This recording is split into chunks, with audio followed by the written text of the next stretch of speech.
আমি তো অনেকদিনই প্রচার হয়ে গেল, যেভাবে বরানগরের মানুষ আশীর্বাদ করছেন, ভালোবাসা দিচ্ছেন, এটা অভূতপূর্ব।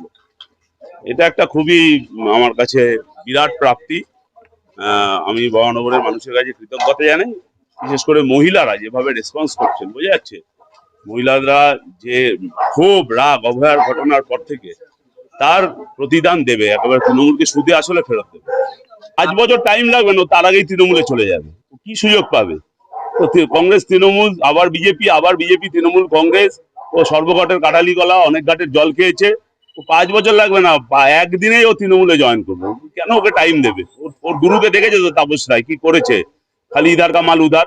1 মিনিটও সজল ঘোষ টাইম পাবে না, কারণ জানো তৃণমূলের সঙ্গে সেটিং করে, নেতাদের সঙ্গে ব্যবসা করে, সব মিলিয়ে ওকে কোনো টাইম দেওয়ার সুযোগ নেই, কারণ ও লাইন দিয়ে বসে রয়েছে, কোনো টাইম লাগবে না তৃণমূলের সঙ্গে যেতে। এখন তোলাবাজির টাকা গামলা করে তুলেছে 1.5 বছর 2 বছর ধরে, তাই চোখে স্বপ্নে শয়নে গামলা দেখছে। বরানগরের মানুষকে অপমান করবার কোনো ওনার অধিকার নেই। আসলে বরানগরের সঙ্গে তো কোনো সম্পর্ক হয়নি। যখন হেরে এখান থেকে এসে তৃণমূল তাকে ঠেলে দিয়েছে, তৃণমূলের এলাকার লোকেরা চান্স পায়নি। বরানগরের প্রতি দায়িত্ব কি আছে? তাই বরানগরকে তোলাবাজির টাকা তোলার গামলা হিসাবে উনি ব্যবহার করতে চান।